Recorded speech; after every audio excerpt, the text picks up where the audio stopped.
alive and alert on the north side of the dirt. It is your man D Real over here and Theo B over there. This is Friday Vibin. If you got in here early enough, you know this is an early edition, and we got a super duper guest today. Goodness gracious, how much wonderful stuff can I say about this man? Again, like we said in the back, Ringo Award winner. He's writing for Marvel current. I think. Wait, he is writing no less than 8 titles. No, goodness no. I'm writing 4 right now. But boy, yeah, if I was writing 8, they'd need to be a clone of me. Okay, thank you so much. Okay. Now I want to get this right. Pepose. You got it in the first try. Thank you. Most people don't. Yes, Unbaby Pepose. Thank you guys so much for having me on the show. I really appreciate it. Okay. For those that have been on a turnip truck and have not been reading this man's work, he has been breathing life into our favorite Hanna-Barbera superhero Space Ghost for about 11 issues right now. And if you are a fan of Space Ghost, like D Real is a fan of Space Ghost, this is for you. And I done did like what 10, 11 videos already where I told y'all, hey, hold on, this Friday Night Vibe. Damn all that. You ain't got to like Space Ghost like Daryl like Space Ghost. No, damn it. If you grew up like we grew up sitting right there, NBC TV, when you didn't have a 3 broadcast channel, sitting right there Saturday morning, and you was watching Space Ghost, Herculoid, Johnny Quest, and all that other good stuff. Listen to me. Listen. Linda, look it. You owe it to yourself. You owe it to yourself. Damn what we got to say. You owe it to your. I binge read all 11 issues in the past 24 hours. Go read it. Go get it. You owe it to yourself. I ain't saying. I'm just saying. Don't do that. About it, go get it. You can hear it right here, straight from the creator's mouth. Okay, tell us a little bit about what inspired you to do a Space Ghost title, and how did that go from concept to page? That's a great question. I mean, for me, the things that I resonate the most with, it's always what's the potential to the character. You know, I love kind of characters that are a little bit more off the beaten path, that haven't been quite as thoroughly mined. And so when Dynamite approached me, it was a little less than a year and a half ago, about Space Ghost. They had just announced their deal with Warner Brothers Discovery to do a line of comics based on various IP, and Space Ghost was one of them. And so my editor, Joe Rybant, said, would you have any interest in this? And I remember, I grew up the coast to coast generation, child of the 90s. And it wasn't until my first internship in the industry in 2008 at DC that I learned that, Space Ghost has been a traditional hero as well. I read Joe Kelly and Ariel Olivetti's Space Ghost miniseries in 06. And I remember kind of filing that away in my head, being like, that's kind of an interesting character. It's like Batman in space, which makes sense given that Hanna-Barbera and Alex Toth, they were riding the wave of the Adam West Batman when they came up with Space Ghost. And so when Joe approached me about this book, I was so struck, watching those old cartoons, that Jan and Jace were such a core part of that book in a way that of that series, in a way that it even wasn't in the Space Ghost miniseries. And that was sort of how I was able to kind of find my way through this book, is that there's been a standalone Space Ghost origin story. It's been well told and told 20 years ago. I don't want to retread that. But the story of how did Jan and Jace wind up in his orbit, and how does Space Ghost kind of go from being this gruff loner to becoming this surrogate father figure, that was a story that hadn't been told. And I think, it's a little like Jurassic Park. It's Dr. Grant with Tim and Lex, and you see that kind of arc. We're sort of spreading that out over the course of the whole series. And I think it's a little autobiographical in certain ways. My younger siblings are triplets, and they were born about a week and a half before my 9th birthday. And I remember full well what it felt like. I felt like the dinosaur right when the meteor hit. That like your life changes when you add little ones to the mix. And so, you know, Space Ghost is kind of, in a way, sort of living the bachelor life. And now he's suddenly the ultimate single dad. And how, you know, what's the learning curve there? What are the tensions there? What's the unexpected emotions you find there? And I feel like that's, for me, I think my sweet spot as a writer. I want to like these characters. If you don't find like an emotional touchstone, you're not going to go very far with them. And for a book like this, you know, it's a long runway. And so, yeah, you know, I love the action, of course, and I love coming up with new and interesting ways to challenge these characters, but ultimately it's the emotion that really kind of inspires me and keeps me going. I want to feel something just like you do. And so I think a book like Space Ghost, with the unique freedoms that I've been afforded on this book, it really does help me explore these as really human characters. You know, I want to go back to something you just mentioned when you said, because I found it to be ironic. Daryl and I were actually discussing before you came on, when you talk about wanting to explore Jan and Jace. Mm-hmm. Because we just talked about it. I said, you know, we're getting Jan and Jace, their story, before we actually would have came into them with the cartoon. Sure. They're older and everything like that. Yeah. And so you never get what got them to this particular point in time. And yeah. So now I'm looking at it like, because I'm curious. I love good writing. Like at the end of the day, I love good writing. I love to get as much good writing as I can, continue good writing. So I'm like, ooh, I said, if he stayed on it, or if they kept it going, where if you move on to another project, they don't start it over, somebody come in and they build on what you've done. I would love to see how that Jan and Jace are when they get to be that age. Like, we've seen them get here. We got the young, but I would love to see that go even further. So it's ironic that you mentioned that. That is something that I noticed we got them earlier on, as opposed to later on. So, and the execution of it, once again, is brilliant.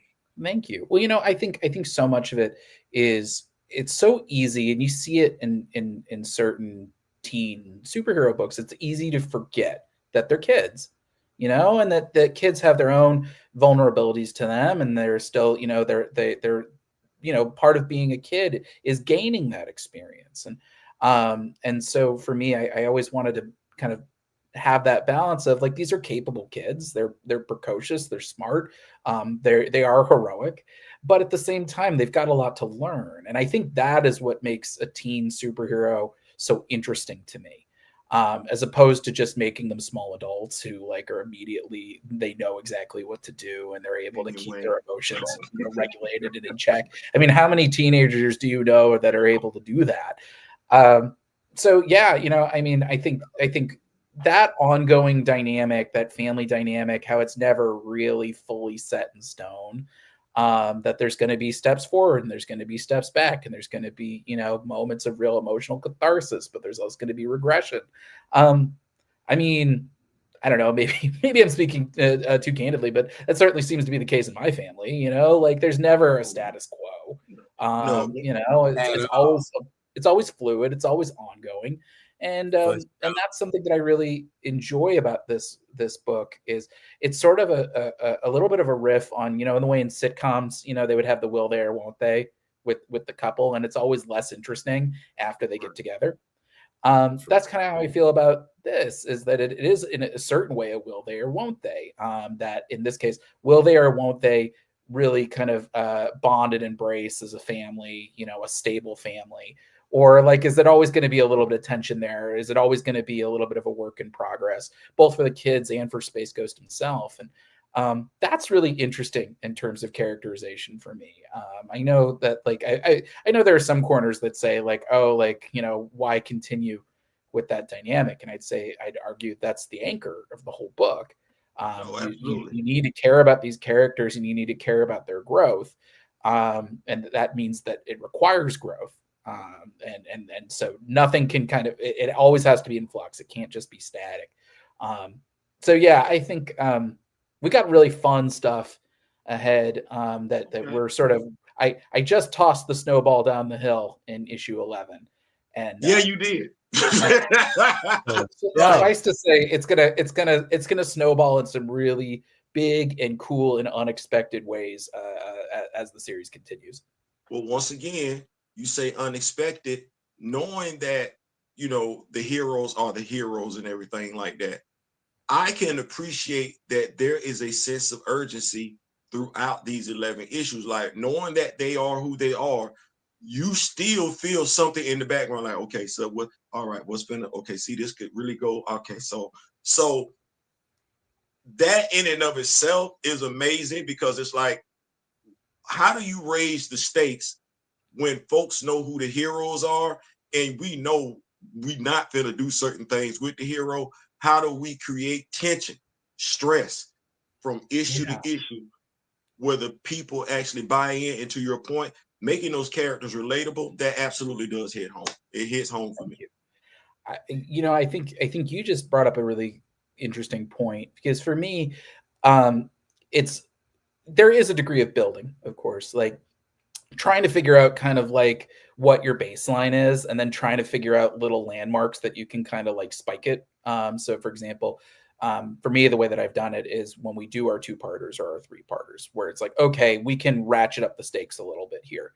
Zorak, where that's just like a character that's more threatening than any character we've seen really before or since, or Metalis, where the scale of it is so enormous and that there's this personal connection to Space Ghost, or as we'll see with the Council of Doom, it's like we've taken all the villains, we've been building them up, and now we get to kind of throw them together in a jam band situation. That was really very much inspired by Batman: The Long Halloween, which had kind of a similar structure to it. And so things like that, Hold on. I'm because before I forget, because me and Darren talked about this too. There are a couple of lines in there where Jace talks, and Jace reminds me of Jack Nicholson. Like, I'm like, hold on, wait a minute. Like, it's one line he says. I want to say it's in each. Get a load of this or something like that. Funny. Yeah. I'm like, wait a minute, I didn't heard that before. Well, they get a load of this. That's funny. Yeah, that's, you know what? I'll cop to that one. Yeah, my influences come from many places, some unconscious, but that's definitely, yeah, you're right. That definitely, as I think about it, I'm like, yeah, that's definitely that's funny. Yeah, I mean, Okay. It's for me, it's less about thinking like, how do I raise the stakes? It's always just, how do we change it? How do we make it varied? And I think that's a real fun opportunity that you have in a book like Space Ghost, and having that kind of runway and doing the done in ones and done in twos is, you get to play around with a lot of different genres and a lot of different tones. And so for me, it's as long as it feels different, and then every so often you can punctuate it with like, and this hits a little bit harder or a little bit of a bigger scale.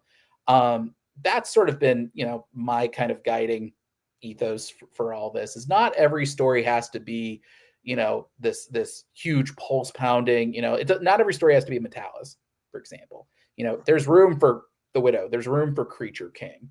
And those stories, even our Moltar story, which is essentially, it's a bank robbery story, like something very kind of street level. There's room for a lot of different types of stories with a character like Space Ghost, who he has sort of the flexibility of a Batman with the different types of crime he faces, but it's also a space opera. So you can kind of take that, you can put him anywhere. There's all the, the technology, the aliens, any sci-fi tropes feel organic. So that's, I think, one of the reasons I love this book so much, is that we're able to do so many different things with it. And they all still feel very organic under the same umbrella. Speaking of what you've done with the book, you have taken these cartoon characters that were just basically, let's be honest, in 1960 Space Ghost, the characters were just kind of plot, premise, resolution. So and there was really like no depth to the characters as people, and your stories give them depth. I feel Zorak's a villain, but when I read your version, I feel like Zorak is Space Ghost Joker. Yeah. And he's just that implacable foe that's gonna keep coming up no matter what. You're gonna have to deal with Zorak. And so for that, it's like, all right, now Zorak is more than just a villain. He's the villain. I always imagined that villain to be Metalis, simply because Metalis has been in more episodes. The resources that Metalis always seems to have at his disposal versus, Zorak. To me, Zorak is like street level thug, implaceable street level thug, but Metalis is more like mastermind. I got a whole armada. What you got? That kind of level villain. So even with Zorax though, like I noticed something because I ain't gonna act like that. Zorax is Space Ghost guy, but there's this thing going on between Zorax and Jace because Jace the one popped him, and he mentioned because Space Ghost said something to taunt him. He like, that's what my little kid, my little 13-year-old popped you. Bring me the boy. Bring me the boy. No, get him. Get him. We wanted to kind of pay off that feud a little bit. For those who haven't read it, a minor spoiler is that Jace is really instrumental in Zorak's first defeat, and that is something that's really kind of scarred the both of them in a lot of ways. And so the idea of Zorak, like he hates Space Ghost, but in a way he kind of hates Jace, and maybe even in a worse way. And so we wanted to kind of pay that off a little bit. Zorak is such a fun character to me. I pitched him to Warner Brothers as not just the Joker. I pitched him as the Charles Manson of space. Where I got that. I totally got that. He's got his followers. He's got, you just look at him and you're like, there's something deeply unsettling about this guy. And it was my way also, when I pitched it like that, to kind of differentiate him a little from the Joker of who he's a giggling homicidal maniac, whereas Zorak doesn't find a lot to laugh at, he's really just he's not all business. There is a theatricality to him, but it's something even more menacing. It's like cult-like, it's shark-like. And that also allowed me to then connect the dots with Lokar, which was a villain that I really wanted to do something with. I mean, when I took on the assignment, I was so struck by Space Ghost's whole rogues gallery, and there aren't many duds in both of those runs. So I was just like, oh, okay, how can I fit in as many as possible? And Lokar, given his involvement in Coast to Coast, he's iconic. And I was like, I don't know if I can fit Lokar in. When I pitched this, I only had a 13-issue run. Thankfully, that has been extended. And so I was like, can I fit in Lokar? And then I realized we can put the bug guys together. We can have elevated him. Yeah, we can turn him into like a Lovecraftian version of Lokar. That's the guy that Zorak worships. And that really the dots kind of connected for me there, where it's what was it that Hitchcock used to say is that, two people are eating at a table and there's a bomb underneath it. They don't know about it. That's drama. That's tension. And for me, the idea of Zorak is trying to free Lokar, and Space Ghost spends the whole time being like, Lokar's a myth. You're a madman. None of this is real. And then it turns out that that's not true. Hey, how you doing, buddy? Thank you so much for watching. Yes, Maroa, amazing writer of Storm. If you're not reading that book, you should be reading that. He's been on the show. He's terrific. He is awesome. Genius writer and a really nice guy to boot. And if you're not reading Storm, it's the best. I just got his Akugan, Brutalizer of the Gods. It's so good. I was telling Daryl about issue 1, and I was like, listen. I'm gonna have to pick all that up.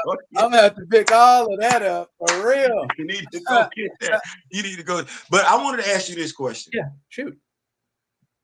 Based on the reception of the book, you did say it's been extended. Your run has been extended. Congratulations on that. Has there been any talk whatsoever of any type of animation adaptation? Oh boy, if there is, it's been way above my pay grade. Okay. I don't know. I don't really know exactly what the scope of the licensing agreement is. So I don't know. I don't know if that is an option. I don't know if that's something on the table. Me personally, I would be honored. I think Space Ghost is one of those characters that does reinvent himself generationally, and I think that's part of the reason why I felt the kind of freedom that I did in this book is that it's been a generation since we've seen Space Ghost reinvented. Even in Future Quest, he still kind of only bookended that book because I think he was so far afield from the rest of the Hanna-Barbera characters. And so, yeah, I would love to. And I that's probably up to Warner Brothers and Dynamite, and I don't really know what the scope of the agreement is, but I'd be down for that. Please adapt. Listen, That would be such an honor. I did a whole video series yeah. about a connected Hanna-Barbera cinematic universe where you had your Birdman and your Space Ghost and your Herculoids and all of those, just sort of a la Future Quest, but more like occupying the same universe. You know what I Sure. mean? Yeah. So I think that'd be really cool. I know I've certainly I've pitched Dynamite, saying like I'd love to do a crossover with Herculoids. I'd love to do a Space Stars revival. I think that could be really that was going to be my next question. yeah. We are technically, see, and this shows you what I know.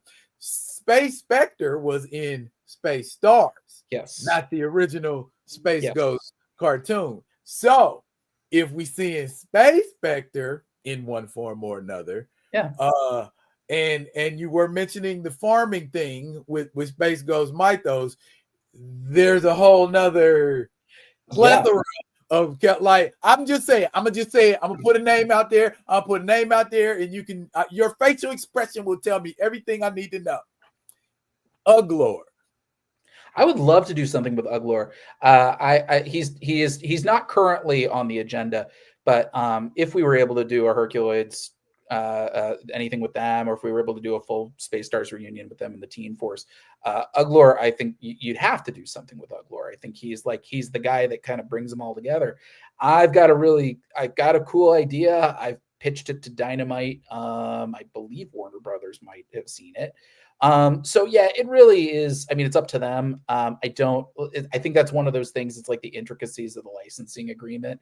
Like I imagine it's like, would Warner Brothers, like, would they give us the rights to using Teen Force? And like, is there going to be any sort of financial consideration to it? Cause that kind of, adds its own calculus to it. Or is that something that like maybe Warner Brothers would kind of just let us use as like, since we're already using 2 out of the 3, I don't know the answers to any of that. That's all like so above my pay grade, but I would love to. I've pitched it. I've pitched it twice. And I know Tom Zagnowski, the writer in Herculoids, I've sort of told him some ideas that I've had. I would love to do it. So write your congressman. Tell Dynamite that you want to see me do Space Stars. I could certainly do another like. I could probably do another like 8 to 10 issues if we did a Space Stars revival. Okay. Now. Ooh. See me, we don't just do comic books over here. We won't just do that. We won't just do that. We do the action figure thing over here too. Sure. We do. So as we already asked you about the animation. Yeah. That's above your pay grade. What any type of action figure news? Any oh yeah, totally. I wouldn't know. I wish I knew. I will say toys in general are it's very much a blind spot for me. I think it's because my parents never I grew up in the Ninja Turtle era, and my parents were like, we're not getting you all that. So I think I kind of like it went over my head. I do try to buy action figures of the characters I've written, although I have not bought one for Space Ghost yet. But yeah, they're expensive. I'm sure. And the reason why I asked that question, I apologize, is because your iterations of these characters are different from the other stuff. And when I think about that in a 6-inch size or a 8-inch size or something like that. Just the intricacy of the detail alone, those characters, those action figures would be some of the, I'm going to use some old school slang right here, some of the dopest action figures put out. Well, thank you. I mean, Jonathan Lau, I haven't had a chance to talk about him yet, but he really is like, this book doesn't work without Jonathan. Oh my God. And Jonathan, I've been a huge fan of his since he did a run on Green Hornet with Kevin Smith back in the day. This was in my early days as a comics journalist, so probably 2009, 2010. And when we were talking about possible artists on Space Ghost, Jonathan's name came up, and I immediately told our editor Joe Raven, I was like, it's got to be this guy. Like he can absolutely do it. And I love that Jonathan, he really understood the assignment in terms of first off, like that we're putting our own stamp on these things. And so he was able to add some really interesting, like his own bold visual redesigns on Space Ghost, who was absolute size before Absolute Batman came out. Or the twins, making sure that these are kids, and they're not just adults that are shrunk, to obviously the really cool takes on all the villains. So, we've got all that, but also when we saw Jonathan's initial pages, I realized he understood the heart of this book. It would be so easy to portray Jan and Jace as accessories, just to put them in the background, but he understood they're the POV characters. We're seeing this world, especially when we drop you in the first issue, we're seeing this world through their eyes. Yeah. This is very much their hero's journey as much as it is Space Ghost. It is an ensemble book. And so, I think he understood that instinctively from the jump, and he is just an amazingly talented artist. He also draws like a machine. He is worryingly fast. It's like writing when there's like a Terminator chasing after you. Like you just know, like, oh, Jonathan's gonna turn in a script in like a week. I gotta get on this like now. He's amazing. I could not have asked for a better partner on this book, a better collaborator. Jonathan adds his own secret sauce to the mix. He really elevates the whole thing. There are choices that Jonathan will make that aren't even in the original script, and I'll just be like, "Yeah, that's better. That's better." And so, Could for you me, give us an example? Because, like I said, I binge read all 11 issues. Could you give us examples? Yeah, there's a few examples. For issue 2 is one of my favorites. That sequence where Space Ghost flies up into the sky and then starts punching out an asteroid. I wrote that like thinking, oh, like this will be interesting. And then Jonathan and our colorist Andrew Dalhouse, who also deserves an amazing shout out, when they turned in those pages, I was like, oh, that might be the most beautiful sequence I've ever been a part of. Or another one is the end choreography on issue 10, or no, in issue 9, when he finishes off Metalis, is we were going to have it be kind of a little bit more of a quiet thing that, he beats up Metalis and then he's like kind of holding him for the killing blow. And Jonathan was the one, there's this amazing panel where it's just like Space Ghost just like pounding on this guy. Like he's already on the ground and it's just like, it feels like Super Saiyan rapid punches. And I was just like, it's not what I wrote. That's much better than what I wrote. That looks pretty damn cool. And it's things like that. It's little individual flourishes like that Jonathan adds to the mix. And I mean, I think it speaks to what a professional he is and what a consummate storyteller he is, and just how he knows his style. He knows his best angles. He knows what looks cool. And so it's been a real gift to be able to write for somebody like that. And sometimes, it really kind of forces me to limber up a little bit, to not be quite as calcified with my thinking, that I'll see a page and I'll be like, oh, Jonathan threw me a curveball.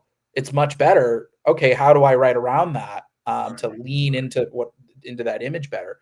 So Jonathan, I can't say enough good things about working with him.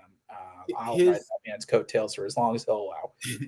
His art is so very descriptive, and you can tell like there's a frame. I forget what issue it is. I think it's issue 3 where Jace steals the Phantom Cruiser. Yeah. and the facial expression he makes when he's taking off is like, I've seen that face on a kid before. That is an absolute expression of glee, and it's just like, okay, he had to have a kid that he was pushing on a swing or something like that, and he just captured the essence of all of that. It's the wish fulfillment of it all, and you nailed it on the head. That sequence is one of my favorite things I've written in the whole run, and Jonathan just brought it to life in such a beautiful and perfect way. And yeah, I think it speaks to the wish fulfillment of Space Ghost, and I think that's I think for me the core appeal. Space Ghost as a character is super cool. He's got the Batman of it all, the broodingness, but like he can fly, he's got power bands, he's got the cool car, he's got Ghost Planet. But it's also just like, imagine being like a kid and being like, oh, I don't need to go to school. I'm gonna save the world. I'm gonna fight supervillains in space with a jetpack and a spaceship. Like there's something I think turn really invisible. primal. I can turn invisible. Yeah, I can turn invisible. I've got a pet monkey. Like these are all things that like you can't do as a kid, but I think you get to like live a little vicariously through these kids. And big ups to developing Blip. Okay, like Blip, you even brought Blip out of the background and made Blip like, oh, it's something going on with Blip. Y'all got to take real good care of Blip, because Blip ain't just no ordinary monkey. And then there was that issue where I guess it was being on Creature King's planet, and he could talk. And Blip was, I did a video on that too, and Blip talked to Space Ghost, and it was like, okay. Jace woke up thinking it was Space Ghost. Like, no, man, I can only get one of y'all. So you the youngest one, your mind is ain't effed up like everybody else's. So yeah, I'm gonna need you to help me up. And Space Ghost, like, I don't even know. Wait, who saved us? Hardly slow. Who saved us? Because I don't. Was it him? Did you save us, Bleep? Blip, smartest monkey in the galaxy. Everybody just sleeping on him. Blip's great. I love Blip. It's funny. Blip was, I think, like the big missing piece of the whole puzzle for this book. Because when I was working on it, and I was trying to piece everything together, I was like, do we use Blip? Like, is that too weird? Like, is the monkey like a symbol for a bygone age? And I realized, like, no, that's a very specific choice. It's a very specific choice. And it was done back in the 60s because, every time they had a flagging comic, they'd put a monkey in it. And the monkey would boost sales. That kids love monkeys. And so it's one of those like weirdly specific choices that you're like, oh, well, that's like, it's in the way that you can't really have a real ice cream sundae if there's no cherry on top. Blip is the cherry on this sundae. And so the idea of kind of turning him into the MacGuffin of our storyline, that he's really kind of like the thing that RoboCorps wants, and we will learn more why in issue 12, and in our annual that's coming out in June. But I also wanted to make sure that, like, he's the loyal family pet. And I'm a dog lover. I just announced a dog themed book yesterday. And we're gonna talk about that too. It's one of those things that I think having that issue, our Blip centric issue featuring the Creature King, is it's my favorite issue of the whole run. I think because it's so different than everything else, but also the idea of, we talk about wish fulfillment. You always, if you're a pet lover, I think you always wonder, like, oh, what would my pet say about me?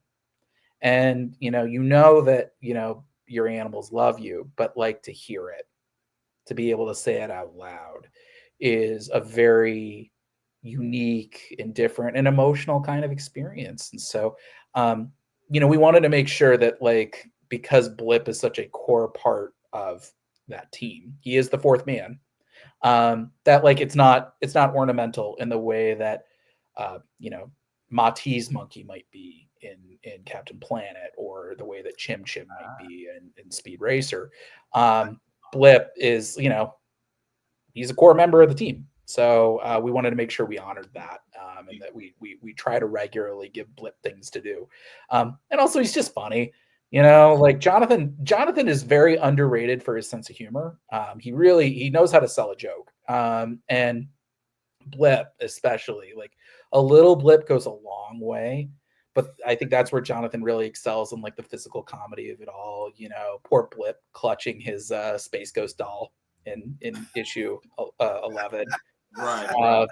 Even though he was just using his prehensile tail a few issues earlier to use a blaster on somebody. Yeah, Blip and multitudes. It's got layers. But you, sir, slyly mentioned both Captain Planet and Speed Racer. Characters you are also doing a comic book of.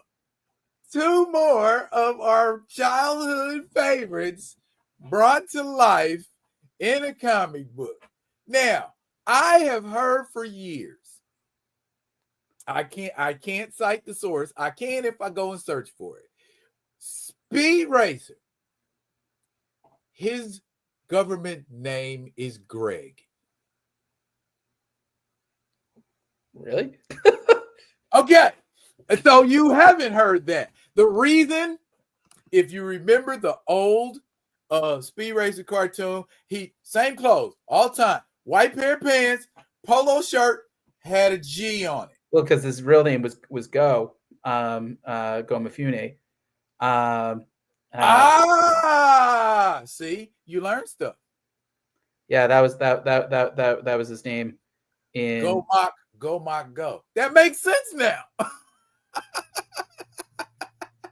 That makes so much sense now. All right. And so that means the M on Trixie's doesn't stand for Millicent. Let's see. He's looking it up. I like I'm looking it up. I'm looking it up. Listen, kind of guy. We got this saying over here with the Rock With Me Nation. It should be real hard to be done with a smart device. Oh, let's see. Hold on. All right. It was okay. It was based on her original Japanese counterpart's name, Michi. Okay. That's what the M stood for. See? I was this old. We edutain over here. We give you news you can use and then some. It's funny because I feel like Speed Racer, his continuity, and out of all the series that I've done, Speed was the one that the research was by far the most intense. Space Ghost, they're short episodes. They're 5 minutes a pop, and so I was mainlining them. I was taking notes in every episode. Whereas Speed Racer, those are standard length episodes. And there was a lot of them. There was something, I think there was 52 episodes or something along those lines. And also, unlike many other pop culture staples, there is a Speed Racer wiki. It is not super hugely populated. And so it's one of those, like, I learned the continuity literally just by watching all the episodes. And then also learning, like, how do race cars work? Like, how does like racing as a sport work? And trying to find ways to kind of like, include that sort of stuff in the mix. But it is definitely, it's one of those things, like there's like a whole like iceberg when it comes to Speed Racer's continuity, particularly, the backstory of when it was in Japan. There's a lot of interesting continuity when it comes to stuff like that. But yes, I know most of it, but it's not quite as like immediate off the top of my head in the way that I would for like Captain Planet or Space Ghost, just because there's so much of it. There's so much history.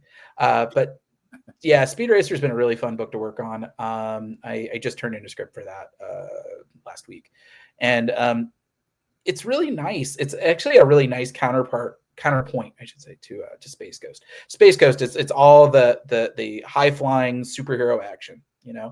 And whereas Speed Racer, there are no powers in that. These are all human beings. The closest thing you get to superpowers are the cars.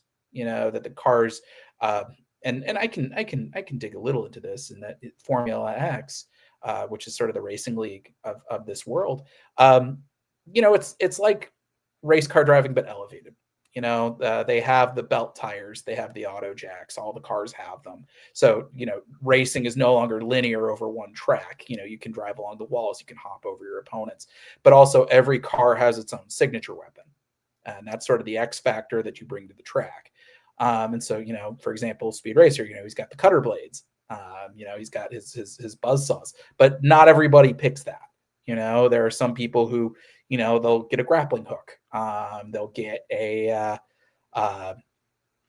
you know, they'll get, you know, like red hot projectiles. They'll get, you know, grenades, and that anything goes, you know, in Formula X. Mario Kart. Yeah, it's a little. It is a little like Mario Kart in that way. And for me, the way that I try to kind of calibrate that is, you know, when the Mach 5 has the gadgets, you need the gadgets. Like that's a core part of the original concept. But how do you do the gadgets in a way that Speed still feels like the underdog? That it doesn't feel like he's cheating. You know, it doesn't feel like he's boxing with weighted gloves. And the answer is that you give everybody something. And that way you can kind of like, you know, have a little bit more personality with each of the cars, you know, because choosing your weapon is a little bit of personality. And being able to do that and kind of do different things with the car designs. And our artist, David Tinto, who I want to give a shout out to, has been doing a sensational job on this book. Our free comic book day issue is amazing. And definitely stop by your local comic shop and pick that up on Free Comic Book Day. It's a standalone, self-contained story. What'd you say? I gotta ask: did the monster car make it on your list of? You mean the mammoth car? Mammoth yes. car, something. The Great Mammoth car will appear. I want to say is it issue 7 or issue 8? But it's on the docket. I was always more impartial to the car acrobatic team. They will be a huge part of this book. Oh, okay. Well, then I'm in. I like that. All the way in. I like that. Yeah. Yes, the car acrobatic team is, you know, they're really kind of the overarching villains of this series. And we will see, you know, we'll get to meet, you know, their leader and owner, Dante Furno, who, you know, he's a businessman who, another lifetime ago, he would regularly win Formula X as a fearsome racer known as Captain Terror. And the car acrobatic team really represents, I think, kind of this blurring of the lines of, it's sort of they're largely undefeated on the tracks, but also like they've kind of done some shady stuff off the tracks. And I think that really speaks to this world that we have for Speed Racer, which is, it is a sports book, but also there's a little bit of crime undercurrents to it, and it's adventures that happen on and off the tracks. And the Cat team really kind of like speaks to that for me. Is that, like, and they have really colorful characters with really colorful Americanized names. Yes, yes, Knuckles and Cobra and Ender and Inspector Detector. Yes, yes, Inspector Raguco. Is literally your job. Inspector Raguco will appear at Free Comic Book Day, and I'm trying to remember if he's in issue 1. I don't remember if he's in issue 1, but he's definitely in issue 2. But yes, Inspector Raguco is our narrator actually in Free Comic Book Day or issue 0. So definitely check him out. I pitched him to David. I said, you know, he kind of, could we get like a little bit of a Keanu Reeves vibe to him, like a John Wick era Keanu, Inspector Raguco. Okay. So yeah, he's pretty cool. I like him a lot, and also he kind of serves a little bit as like the Jim Gordon for Racer X's Batman. You know, so like, you know, he'll be appearing in kind of key moments in the book. But yeah, you know, I think Speed's supporting cast is so cool. I love Speed's supporting cast, and so we're really kind of reintroducing them in some really fun ways in this run on Speed Racer. We get to see Speed meet Trixie for the first time, and I love their dynamic. It's very much a Hal Jordan, Carol Ferris kind of thing. She's strong-minded. She's strong-minded. She's strong-minded, but also she owns a racing team. And it's kind of, it's sort of an underdog, venture that she inherited from her father. This is her dad's legacy. And so she and Speed are kind of like, not only is there that will they or won't they tension going on, but they're each other's last hope. Speed has to win the Formula X championship for reasons you will see by the end of issue 1. There is no room for second place. He has to do this. And meanwhile, Trixie, there's no other options in terms of like finding somebody who might actually be able to save her dad's legacy. And so it's nice, sort of that dynamic and that tension between the two of them. Spritle is my favorite. And that has come a long way, because if you've watched the original episodes of Speed Racer, I don't think I'm talking out of school to say like Spritle is probably the element that's aged the most. Definitely a product of its time. That's not really a character in that kind of tone that would fly in the year 2025. And so for us, we really kind of recontextualized him as, he's like a streetwise kind of hustler of a younger brother. Like he's the one, he's live streaming Speed street races to like get up subscriber dollars. Like he's encouraging everybody to like bet big, because he knows he's going to like clean everybody out when his brother wins the race. He's Speed's hype man, he in the way that Speed looked up to Rex, and that tragedy has sort of wrecked that dynamic. Spritle looks up to Speed without that tragedy. And so there's kind of like this idea of like, he had to grow up fast in the wake of what happened to Rex, but also like there's still a degree of innocence to him. So he's a really fun character, and you'll get to see a lot of him in so is Spritle older in this run? Slightly, like, he's probably around the ages of Jan and Jace, honestly. Okay. He's like early teens. He's probably like 12, 13, maybe 14 at the oldest. Can I point out like a real world fact? Yeah. That no one ever seems to observe. And if you are observing this in your book, I apologize. Chim Chim. Yeah. Chim Chim is a chimpanzee. Fact. Chimpanzees are 3 times stronger than a human being. Now, is Chim Chim gonna be getting slung around and tossed around like he is in the cartoon? Or are we gonna be like, wait a minute, that's a whole chimpanzee? I'm not getting ready to run up on that. Yeah, and he's gonna have on that outfit. Chim Chim is our version of Chim Chim is a smaller species. We're going for more of the capuchin kind of route for our Chim Chim. Because I don't want to run up on the monkey. We discussed Chim Chim. We went back and forth on him for quite a bit, because Speed has a very large supporting cast, and also just we wanted to make this kind of grounded and street level and feel as realistic as one can when you. It's a sport of cars with buzzsaws.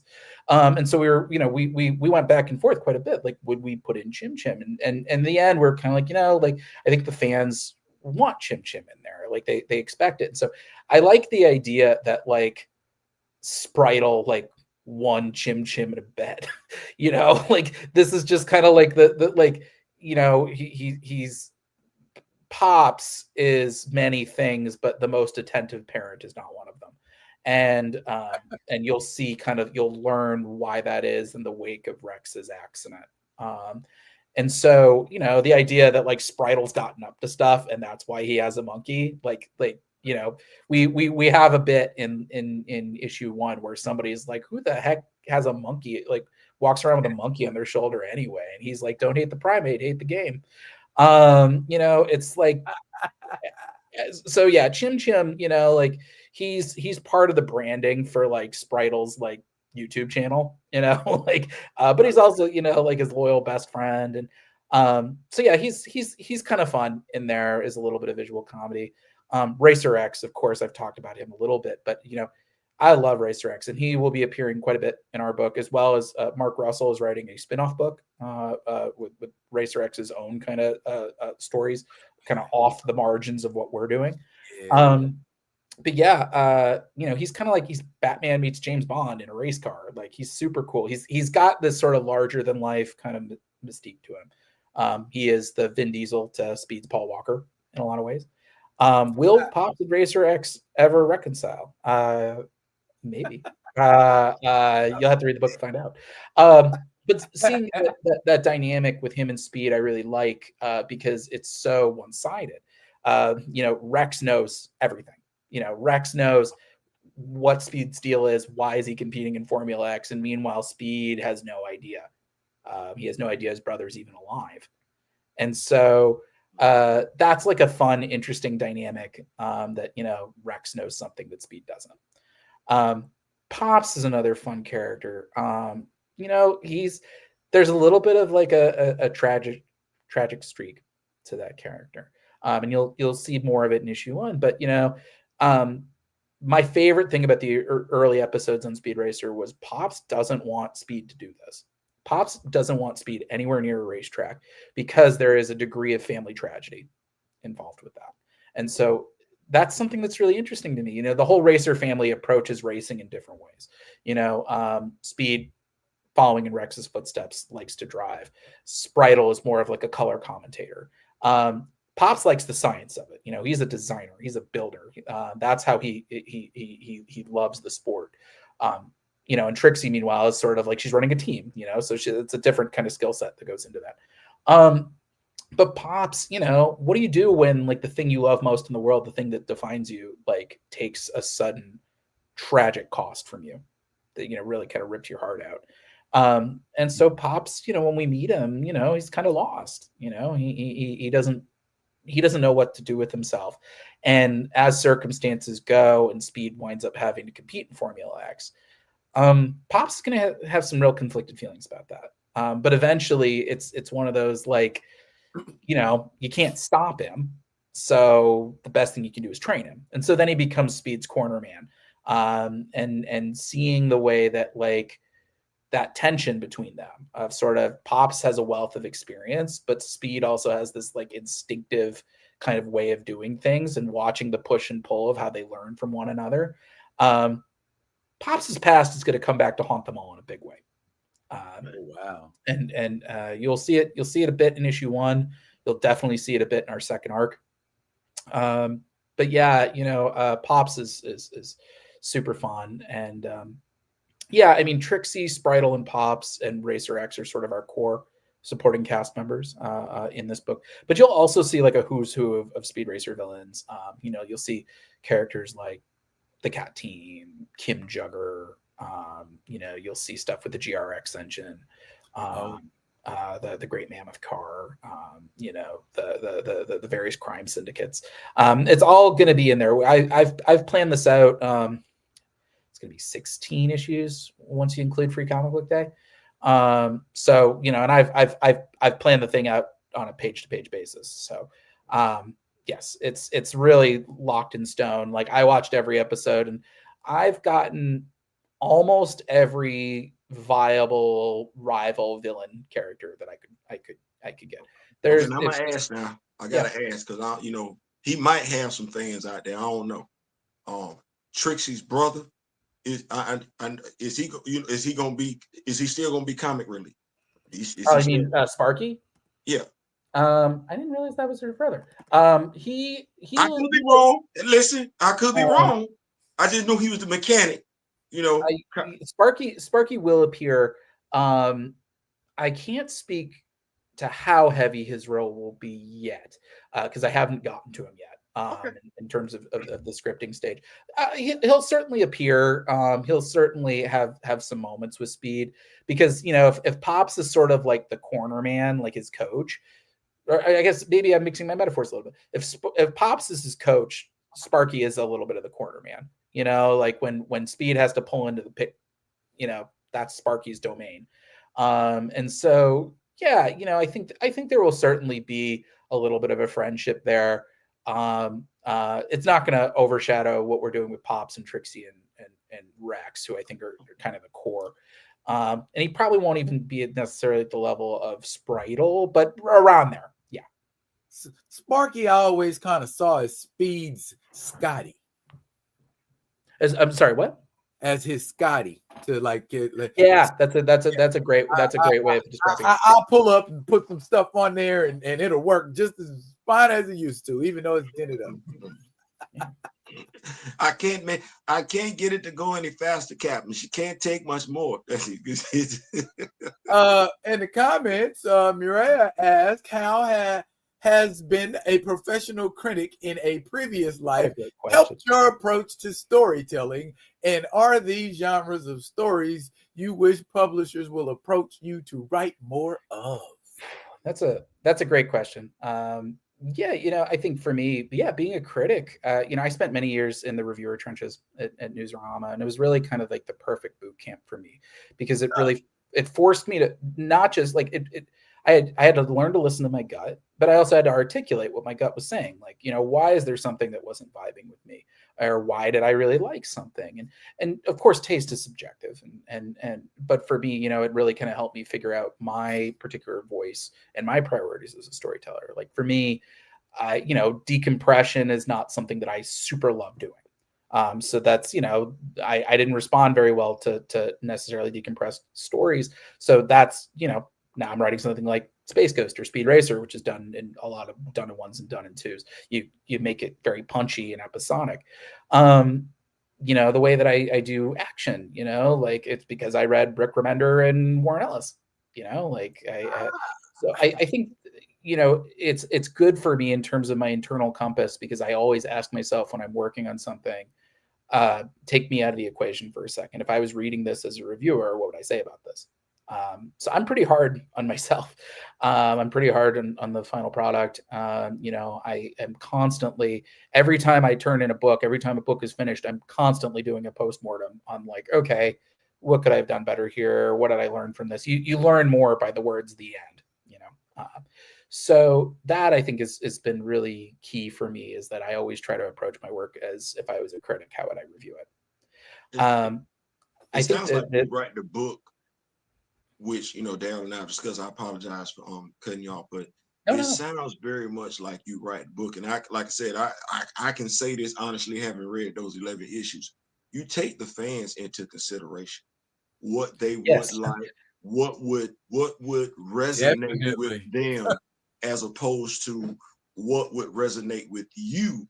That's why you're looking at it from a critic standpoint, as opposed to, hey, if I'm looking at this as a reader, which we can all, I think that's what we all are at the end of the day, readers. What would I want? I think that's really, if I was a reader, what would I want? Because you'll drive yourself crazy if you're trying to anticipate what the fans want, because like you're working on these things so far in advance that trends change at the drop of a hat. And for me, rather than try to chase a trend, like I'd rather just kind of lean into what I think works best for me, and hopefully it catches on. But that does speak to why I kind of try to do a lot of different genres, is I'm always trying to kind of develop new muscle groups and figure out what works. And so I think to respond to that second part of the question is, I don't know. I mean, I'm interested in a lot of different genres. I think superheroes and action adventure are certainly my first love, and so I would never say no to doing more in that vein. But like I've done horror. Horror's super fun. We're slowly getting the ball rolling in another horror project from me and Alex Cormick. We've got I just did announced my first like all ages book. And when I mean all ages, I don't mean this is just targeted for kids. This is something that anybody can read from any age. If you like, if you like The Incredibles, for example, it's very similar tonally to something like that. That's super fun. I'm curious to, we'll see what the response is to that. If you had asked me 2 years ago if I would have been doing, writing 3 different cartoon books, I would have told you you're out of your mind. So it's one of those things that I think I just want to do something that's interesting. I would love to do more fantasy and magic related stuff. That's always super fun.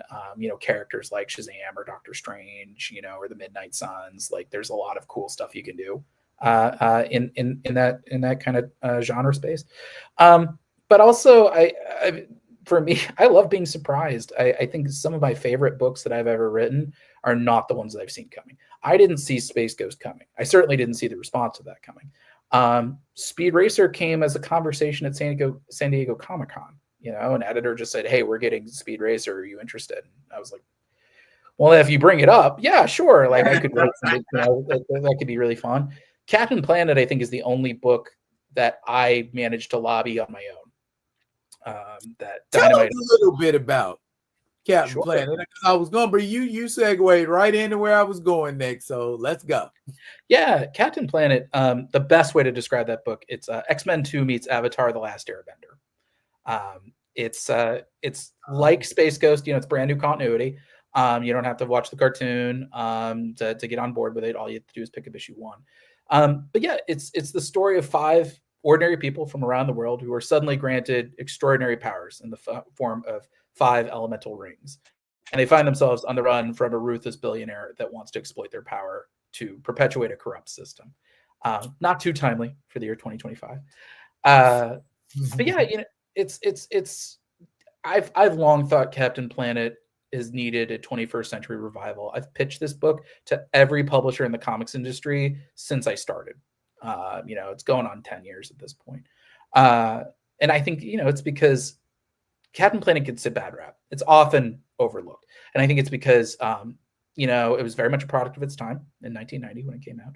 And people saying, oh, it wasn't subtle in its politics or its message. Now, I would argue reality's gotten a lot less subtle in recent years.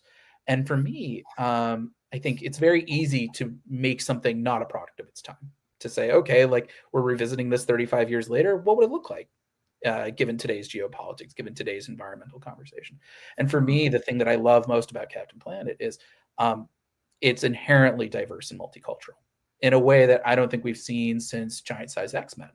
That it was so forward thinking that diversity and inclusion was a core part of what Ted Turner and Barbara Pilot were going for by having these 5 young people from around the world, from all different countries and continents, because it's one of those things. This is a team effort. Like it has to be you and me, people like us on the ground, who are going to save or we're going to make or break our world. There's the threats that the Planeteers and Captain Planet face, which are so timely. Environmental disaster, which is something that we're dealing with now. I live in Los Angeles. We just had our wildfires. I lived in New York during Hurricane Sandy. I just got back from St. Louis last night, and my parents had 15 tornadoes hit last week. This is a disaster movie that we're all extras in. But on the flip side of that, that's so timely, that was ahead of its time, subversive at the time, is that Captain Planet's always known the other side of the coin is the human greed and corruption that fuels environmental change. And the idea that, this is also a problem of our own making, that there are people out there who all they want to do is amass wealth and power and greed and ambition. And they don't really believe in consequences anymore. They think they can buy their way out. It doesn't matter what happens to the little guy on the ground. And then lastly, I think pop culture's caught up with it. I mentioned X-Men and I mentioned Avatar: The Last Airbender because you have these Planeteers. They have the rings. They have Earth, Fire, Wind, Water, and Heart. And in a post-Avatar world, we're able to really lean into the visuals of these powers in such a cool and dynamic and interesting ways. What can you do if you have a ring that lets you control Earth? Does that mean that you're creating rocky barriers? Are you riding on a granite ramp like Iceman? Are you grabbing people with tree branches? All sorts of cool stuff like that. I think with all that combined, you have the recipe for a really cool book with a really interesting cast that I think is unfortunately more timely by the second. I do think Captain Planet and the Planeteers are kind of the heroes of today's moment. And so I know the responsibility, I feel it very keenly to try to tell this story in a way that does the property justice and that meets the moment of today. So, this one's been my white whale for a really long time. Speaking of the day, I got to ask you, because you said today. Today. You said today. Because I know when this cartoon came out and everything like that. So I'm gonna ask this question. I'm gonna inject a little levity into the show. Yeah. His haircut, his hairstyle. What he look? Yeah, it's funny. Our artist Amon Casalos did an amazing redesign of Captain Planet because he's got a beard. The first thing I said was, Captain Planet, I think the reason why everybody says he's a product of his time is because his original design, it had the mullet, it had the crop top. 1990, that was very forward thinking. That's the one, I think, element of Captain Planet that is very much a product of 1990. And so I said, I really want us to do a redesign. I want to give him pants. I want to give him like a full shirt because, just to really kind of cement him as a little bit more of a timeless character and something that's a little bit more of today's moment. I was like, okay. Oh my I'm looking at it because all I kept thinking about was Don Cheadle. I'm like, yeah. I see the cartoon and I see Don Cheadle. I promise we won't be turning anybody into trees in this book. It is interesting to me that I've been surprised at how many people online, they're like, oh, we want to see like fantasizing about like a dark, gritty Captain Planet, and I feel like that's an oxymoron. Like that to me, that doesn't work. Like I think Captain Planet as a character, he's in that echelon of like Superman or Captain America, where like he really he is a reassuring, heroic figure. That his whole mission, which is saving the world, is rooted in one impulse, which is this is a man who doesn't want to see anybody die. And I think that's so, he imagines Superman with metamorphose powers. That's a big reason why we gave him the hot dad beard. That Amon in his various mock-ups, one of them had the beard, and we all immediately gravitated toward it. Me, my editor Joe Rybant, everybody at Warner Brothers. And the reason why that is because Captain Planet, he is, when you're around him, you're like, oh, that is a classic timeless heroism that doesn't go out of style. This is a guy who, he will go down swinging to protect you. He's got this sort of fatherly, mentorly kind of vibe to him, that he's Earth's dad, in a lot of ways. Right. Like he's here to protect you, even if you don't deserve it, even if you're part of the problem, he wants to help you. And I think that's the sort of thing that is really, I think, core to that character. So yeah, and if Ultimate Peter Parker could do it, so can we. I think seeing people, kind of respond to the dad beard. I think also seeing, we try to redesign him as a little bit more of an elemental, so he's not made out of flesh and blood. He's made out of rocks and stone. And with the branches and the earth. Yeah. And, like his hair is made out of green flame, and, his eyes have this like piercing blue to them. That's like, it's not natural, but it's like more blue than anything you've ever seen. That's like really cool to me. And yeah, seeing the way that Cap kind of uses his powers versus the way that the Planeteers do, they use their powers individually. He's got the experience. He's able to kind of leverage them collectively in ways that the Planeteers aren't, at least at this level yet. So it's really, it means that when Cap shows up, like the emergency glass has been broken. And he's going to be able to sort of escalate things in a way that like is super cool and it's a different mode of superhero adventure. And yeah, the stakes will be raised commensurately. I can only imagine you writing it. I can only imagine. And now, is there ever going to be stories where, well, I would think if you're any kind of villain worth your weight, is there going to be stories where they realize that it's those kids coming together that are forming Captain Planet? And hey, if I kidnap one of them. Yes. Well, so our story, Lucian Plunder is our villain of this origin story. He's kind of our ruthless Elon Musk type figure, who he wants those rings. He wants to exploit them. And so the Planeteers are immediately in the crosshairs from like the moment, like you'll see that they're all in the crosshairs very, very early. But what's so interesting to me is that like a character like that, there's a lot of interesting things you can do. First off, that, he's a bad person.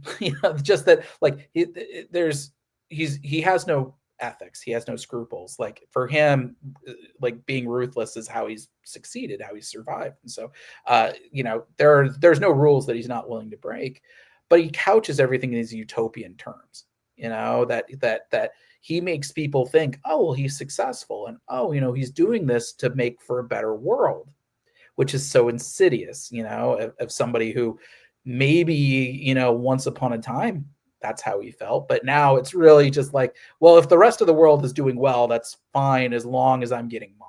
That's really kind of the big important thing. And that allows us to spin off other villains as well. So, you get to see Dr. Blight and her AI Mal. You get to see Duke Nukem. You get to see Argos Bleak. And a few other villains that we're kind of keeping a little close to the vest right now. So yeah, I think he's a cool villain to write. Cool is maybe not the right word. He's an interesting villain to write, I should say. But yeah, it's one of those things that he also speaks to the core challenge of a book like Captain Planet, which is you have to explain, like, why does this matter? Like, why should we give a damn about any of this? Why is this mission even important? And that's something we're going to that's, I think, the through line of the whole origin story is exploring that. And I think, so Lucian Plunder is kind of the guy that we have to respond to in order to answer that question. So yeah, it's timely in a way. And I think, speaking of timely, the other element, the flip side of the coin, it's the Planeteers. This is very much their book. Like, I know Captain Planet is the title character, but the motto of it is the power is yours. And so there's always this kind of symbiosis to it, that really, like, the make or break isn't a genie, that you can wish your problems away. That's not how it works. Captain Planet can help, but it's ultimately up to you and me. It's people on the ground from all around the world. And so for me, the big goal for the Planeteers was, like, how do we reintroduce them in a way that feels like these are people you could run into on the street, that this is the world outside your window. And so, the Planeteers, they're not superheroes. They don't have code names. They don't have costumes. They barely understand their powers. And that's why I think the X-Men metaphor is the parallels are so apt. And so, we've recontextualized all of them. Kwame is a former soccer star from Ghana who he suffers a career-ending injury that leaves him permanently disabled. And I think that's, we really wanted to kind of push the envelope for representation further than even what, Ted Turner and Barbara Pyle did. That degree of diversity wasn't really seen in 1990, but we can kind of, push that further. Wheeler is an auto worker from Detroit. And so he's got a very different perspective on all this stuff. He's got a complicated relationship with environmentalism because of the way that he thinks it's impacted his livelihood.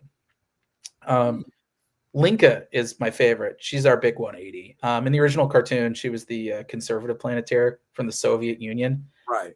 Things changed. Things changed in the middle of the original cartoon. Obviously, things have changed in Russia quite a bit since then. And so our Linka is our most liberal Planeteer. She headlines like an underground eco-activist punk band. She's the one who believes in the mission, that she believes in the politics of it all. She's our team scrapper. She's like our Ilyana Rasputin. She's our Wolverine.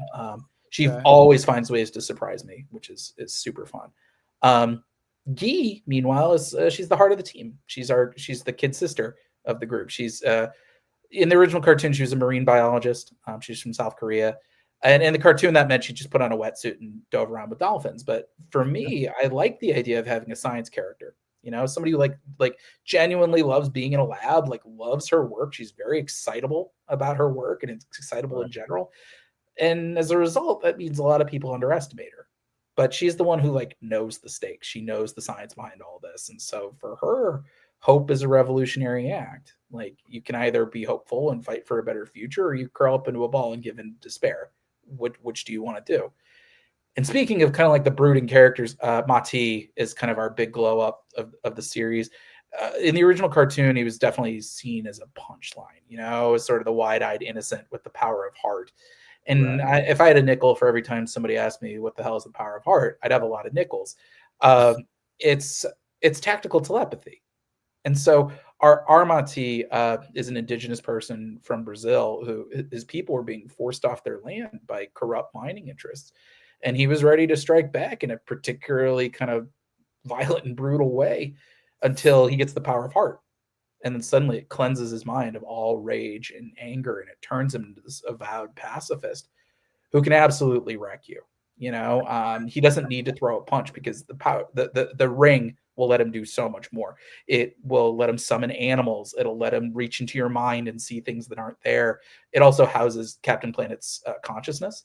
So when Cap is not being fully formed, he's still able to kind of advise a little bit through Mati. He's our X Factor of the group. He's our Batman. He's our Shang-Chi. He's a man of few words, but when he does speak, it's very important. And he kind of cuts in and out in very unpredictable ways. But he's definitely kind of, I think, the big X Factor of the group and of this story. So when you put these really strong personalities in a room together, like sparks are going to fly. It is a little similar to like the first Avengers movie in that regard, which was another big influence. And you will see when the Planeteers find themselves in the same room, starting in issue 2. Some of those introductions are going to be a little bit more explosive than you might guess. But very, very soon they're going to find out like, oh, we're all on the same side here, and if we don't sort of stick together, then we're all going to fall apart. Okay.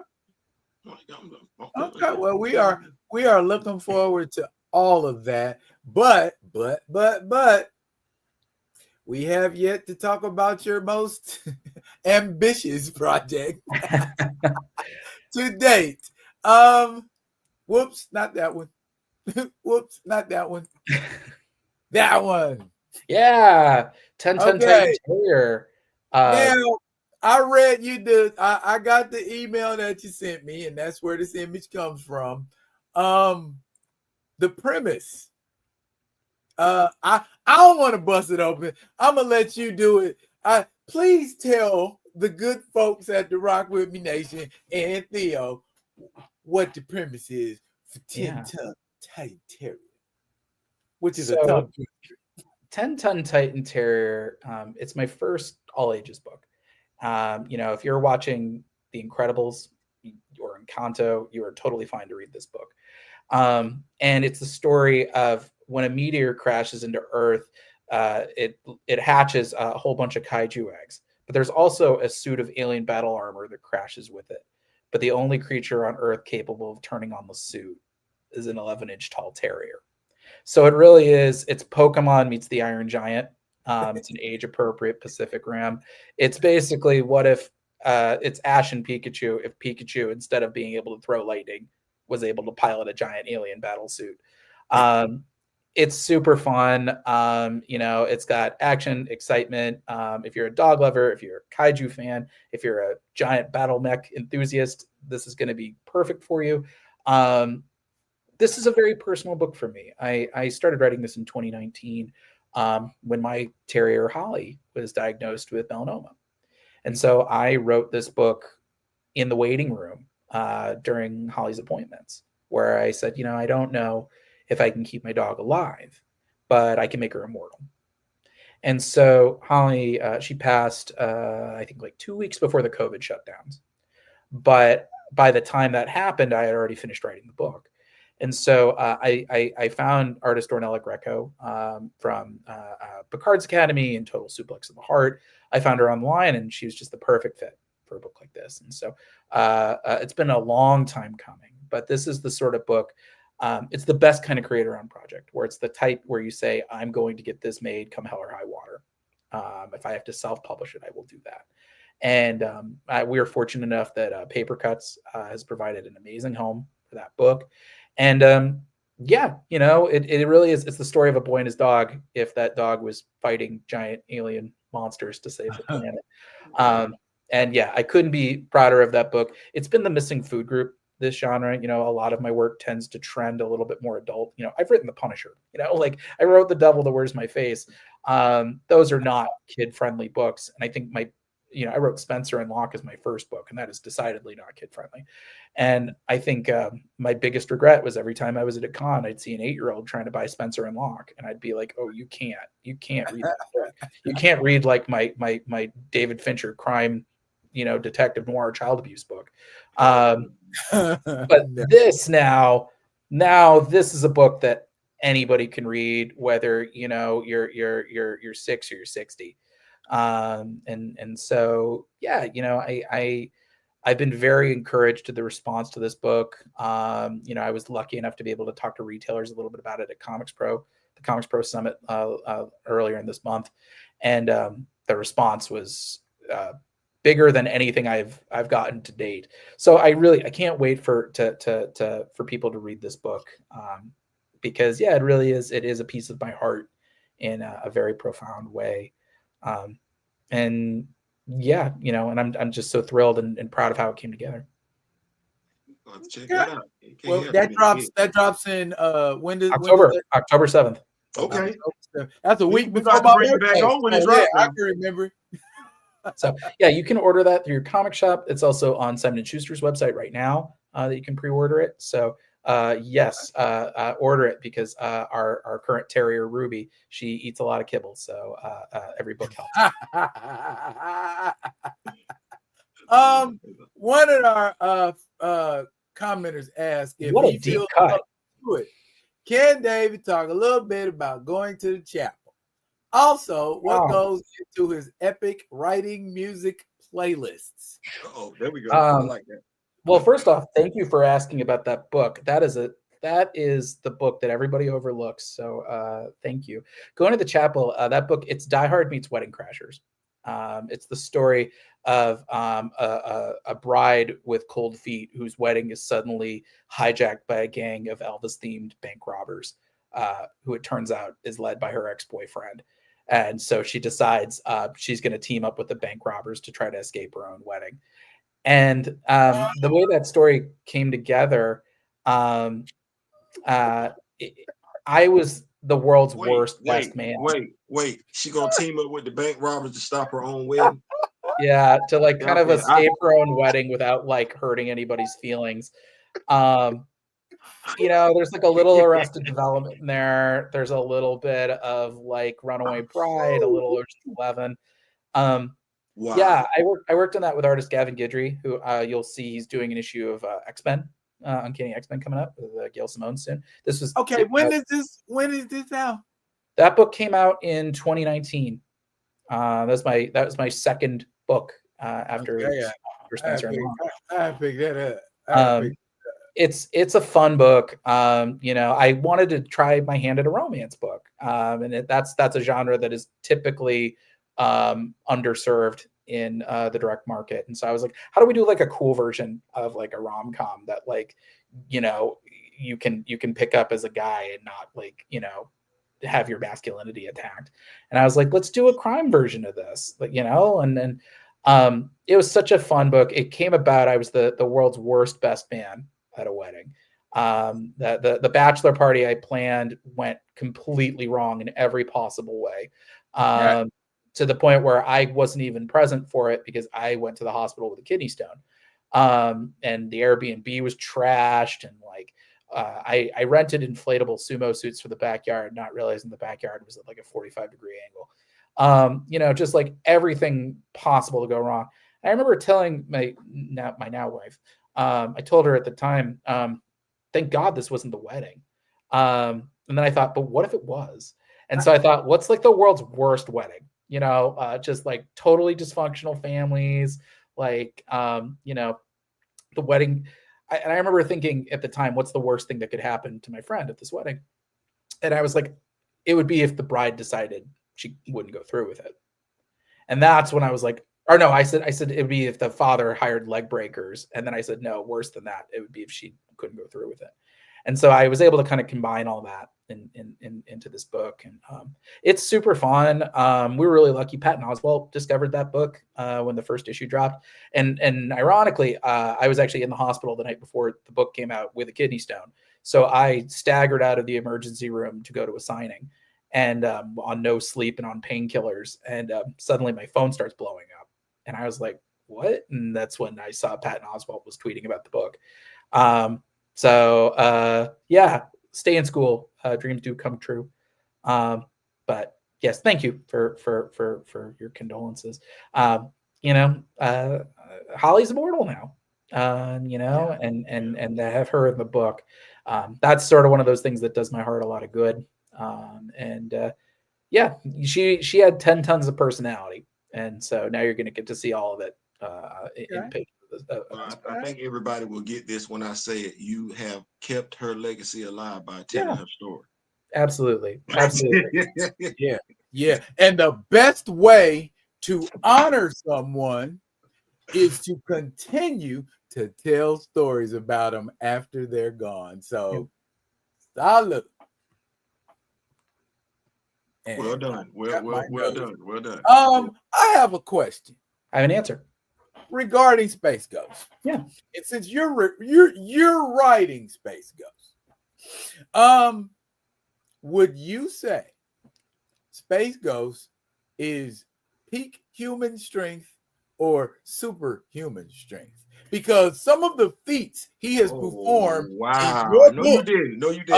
Because everybody's constantly telling me, Space Ghost is just a guy with power bands and the ability to turn invisible. Hey, I watch Space Ghost tank shots from beings with superhuman strength. I watch Space Ghost get blasted with no fields up, no kind of force field. You telling me a regular human can tank that? And then what I say too is Space Ghost is not a human. He's humanoid. We out here in the vast reaches of space, so we're not dealing with the same type of regular old human beings, but you're the writer. So can you set the record straight for all of these people about what Space Ghost strength level is? I do see him as peak human strength, but it's enhanced. It's enhanced because of the bands in the belt. And so when he does punch a robot's head off, in issue 9, that is him. He's just built like a house. He's just a guy who's just that strong.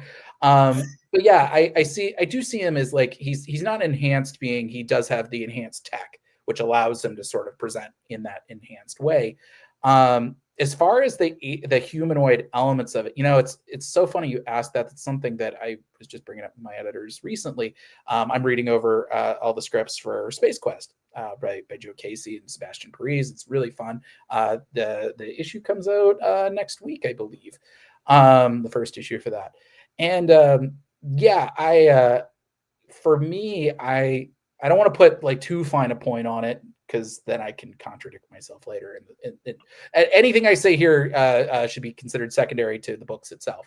But I consider it all part of the same, like just humanity has spread over the course of, however long between now and Space Ghost. Right.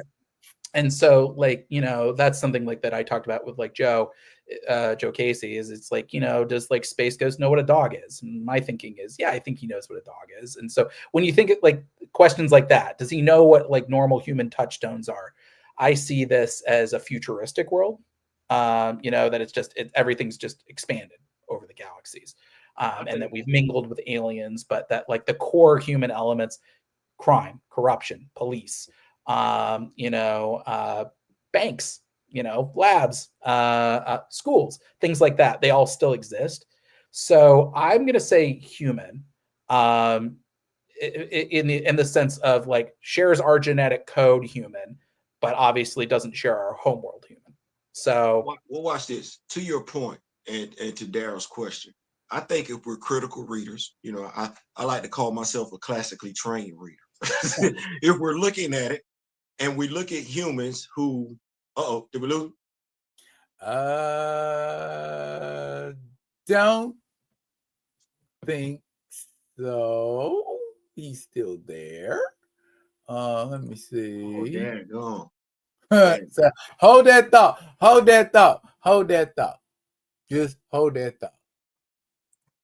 Let me pull him out. I wonder if he's gonna be able to get back in, or is he gonna think to get back in?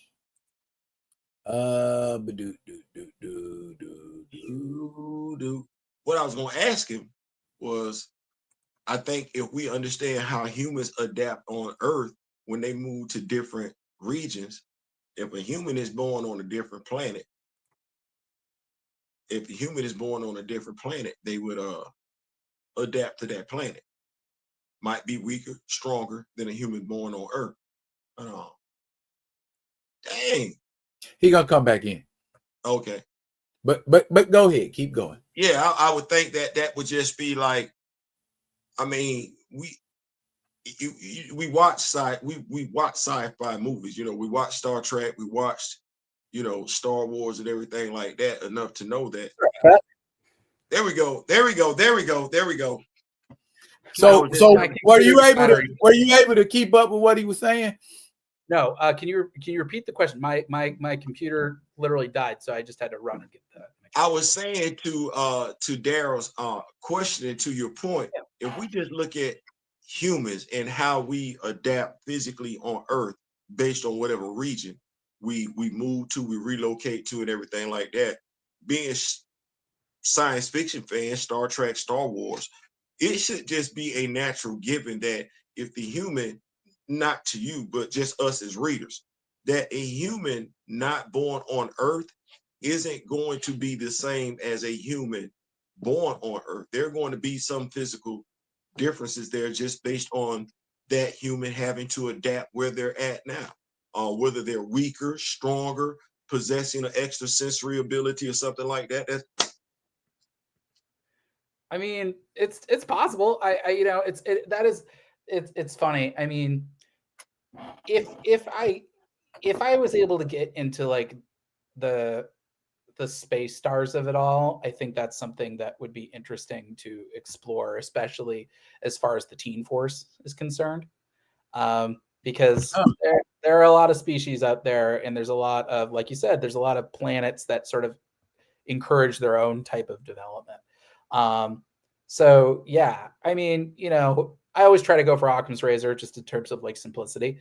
But yeah, I mean, that's certainly not something that is impossible to address in future storylines, particularly, like I said, if there are other characters that we get to explore that with.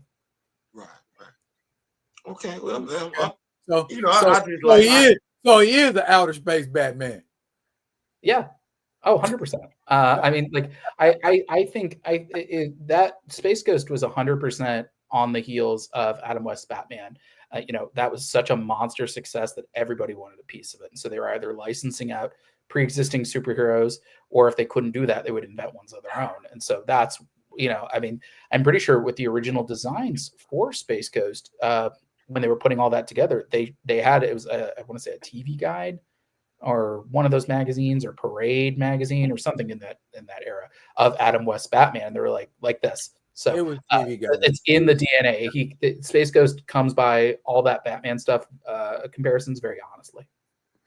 Well, he got a nice rose gallery. Like I said, you got me. Like I'm like, oh, and you said something earlier. I want to touch on it when you were talking about the relationship. This is very much a team in regards to Space Ghost, Jan, Jaina, even Blip. You're not gonna let us forget that as the writer, because there was this part in there where when Jan and Space Ghost are having their, like, we ain't your sidekicks. We're a team. Don't get it twisted. Yeah. Like, I like, okay. You see? Well, and then that last page, I'm not gonna give it away.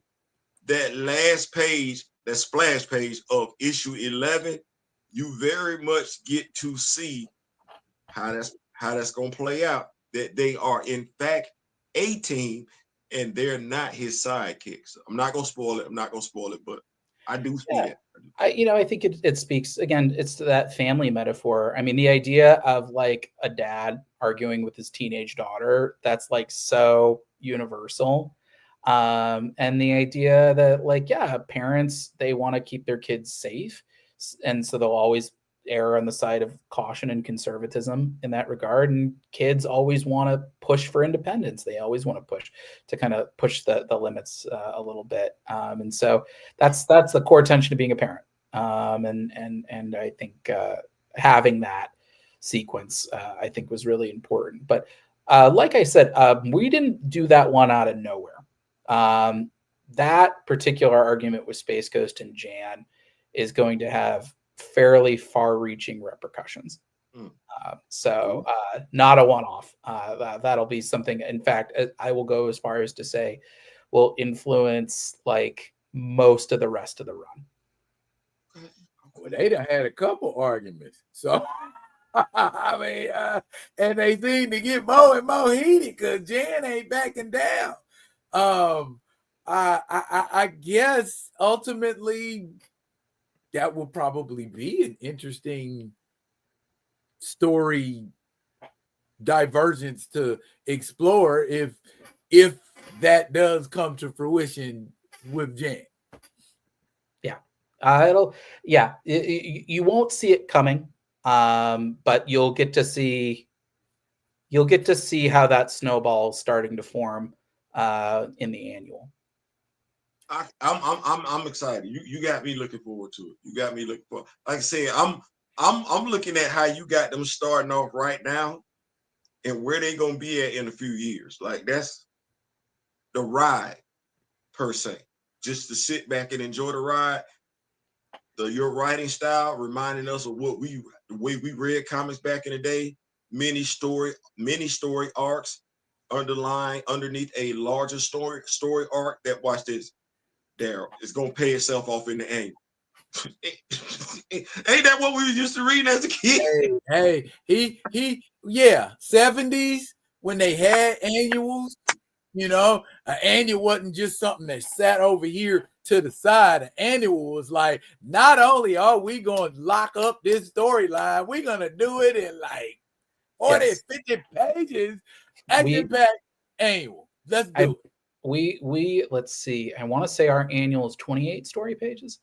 So we're adding on like an extra like 25%, an extra almost third. Almost an extra 30% of story. So we wanted to kind of have this be a big blockbuster thing. And when I was developing this book, the annual was sort of this is very much a math project. I was told, okay, a year. What would you do in a year? And I didn't know if that was 12 issues or if I could squeak in an annual to kind of give us a little bit more runway. And thankfully, our editor Joe Rybant, like old school editor, like he likes the idea of an annual, so like we were able to kind of do that as a big capstone. Because frankly, without that annual, I wasn't sure exactly how I was going to put this whole story together. I paced this out in there were we had to do a couple of 2-parters to really play this up, but like when you have the Council of Doom, like you need 3 issues to do that, to really do something big and interesting with that, and really kind of serves the capstone. But I didn't want to go straight from Metalis to the Council of Doom. Right. That Space Spectre issue was a nice little palate cleanser for us. And just in the pacing of it all, that like you're not getting so desensitized that you're just like, oh, like big story. So the annual was sort of my way of pushing my luck a little bit, of just like, you said a year, does that an annual count in that? And thankfully it did. So speaking of Space Spectrum, he coming back. You'll have to keep reading. You'll have to keep reading. He certainly would be an interesting character to revisit down the line. But you'll have to keep reading to find out. Yeah, I really want to know more about the events that led Space Spectre to becoming Space Spectre, especially considering who he is. For those of us who have not read, we ain't saying. Space we ain't saying. I think we did a good job of not even talking about Space Spectre's identity like that. Well, I wouldn't 100% say that, because I did a video, and if you watched my video, then Space Ghost is one of the books I cover every month. You gotta have a Space Ghost review, because people don't know what's going on. You slipping under the radar, Dave. You slipping under the radar. You one of those. I would call you either a naughty pleasure or an overlooked gem. Well, let me squash that right now. Y'all, I'm gonna say it. You saw how I started off the show. You watch Space Ghost. If you watched it as a kid, youngin, you watch Space Ghost Coast to Coast. You go get that. Go get that. Go. Them characters ain't them characters. Go no. No. They turn up. They turn up and they want the smoke. They want the smoke. Drax want the smoke. He want it. He looking for it. He wanted all 12. Go get that. Go get that. Now, I ain't gonna let it fly up under the radar. So your music playlist. Do you so I did a kind of little press blurb for this video on TikTok. And somehow through my network, well, I ain't gonna say network, I say Kamoyo. I found out that you are a Chris Cornell fan. That is you did some deep diving into me. Yeah, I have a very thorough network, sir. And so to advertise for you on TikTok, I used probably my favorite Soundgarden song, which is Spoon Man. Oh, nice. To advertise this here. So I guess I gotta check out the TikTok. I'm so bad with TikTok and Instagram. Facebook and Twitter is like all I feel like I can keep up with. Yeah, it's funny. I think for me, there's not like a set playlist for anything. It's always it's finding like a song that kind of like can get the wheels spinning, and then I usually will play it on repeat until it stops working, and then I'll find another song.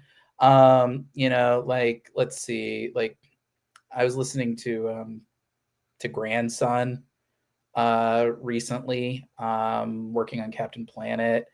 What was I listening to for Speed Racer? Something from Fast and Furious. Let me find again my Apple Music. I was listening to like We Own It by 2 Chainz, like just, a lot of it is just on repeat. Like, so I'm not thinking about the music. It's just like the vibe and the energy. Something that fits the mood, the tempo for the exactly. Exactly. And then that suddenly, then the imagery starts to kind of pop into my head. And so it makes things flow. But that's only with, I break my stuff down. It's interesting. You talk to 2 writers and oftentimes they'll have a different answer. But for me, it's always, are you a panel writer, a panel first writer, or a dialogue first writer? And it's like, do you pitch left-handed? Like I am a panel first guy. It's the only way I can pace this out. Like otherwise I'll overwrite, and I already try not to overwrite. Whereas like, somebody like, I know John Layman used to talk about how like he was a dialogue first guy. I'm like, I don't know how you do that. So I tend to dialogue in silence. I just try to, having too many voices going on is like too much. But yeah, when I'm trying to visualize, when I'm trying to pace everything out, that's when the music is really helpful. So yeah, it's like, let's see, hold on, let me get my phone. Let's see. And I mean, some of the stuff is like super embarrassing, like, pop music, like, I mean, like. If it set the mood, it set the mood. Clearly, whatever you listening to is working. Clearly. Like, big Demi Lovato fan. Her theme song from Scream 6, got me through like a whole arc of Avengers Unlimited. Let's see. What is it? Where's that other one? Where is it? I mean, Kendrick Lamar, got me through a lot of the outlining on Speed Racer. I had a whole arc of Avengers Unlimited that I was listening to BTS. Like I was like, I don't understand anything they're saying, but I'm writing something that's set on an alien casino. Like that feels, BTS actually feels like a great, vibe for that.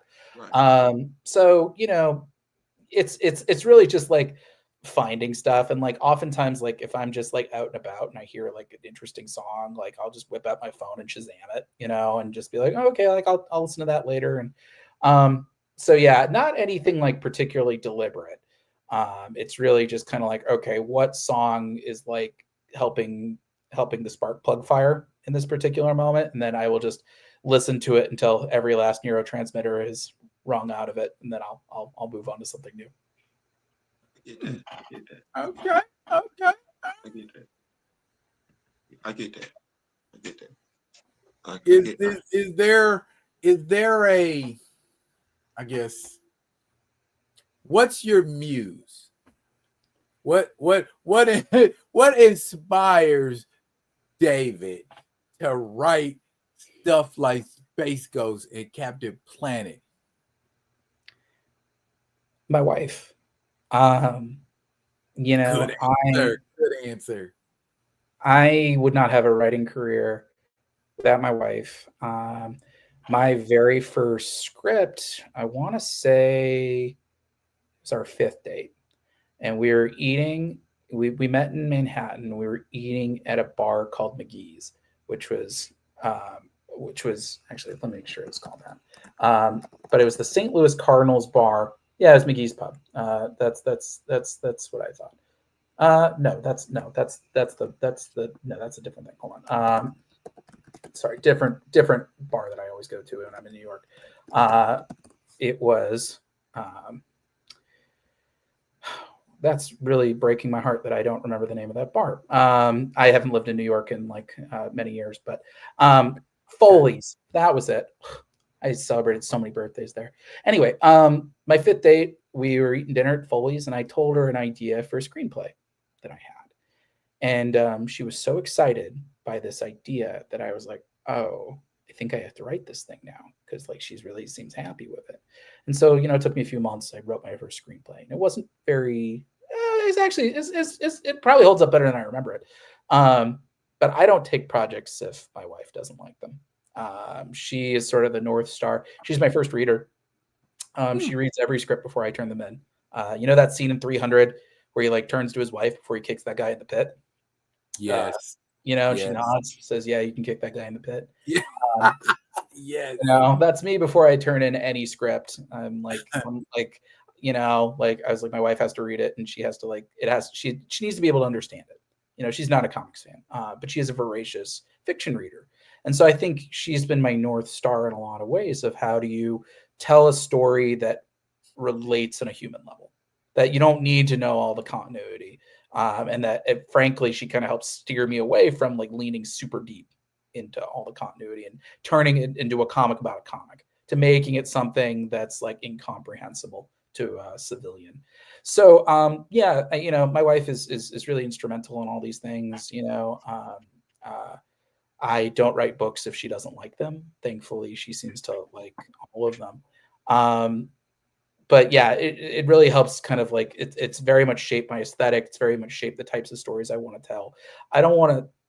This maybe is a little blasphemous, but like I'm not here to write stories just for comic fans. You know, I don't want to preach to the choir. I want converts. And so for me, I'm always thinking like, how's this book going to sell on my table at a convention? You know?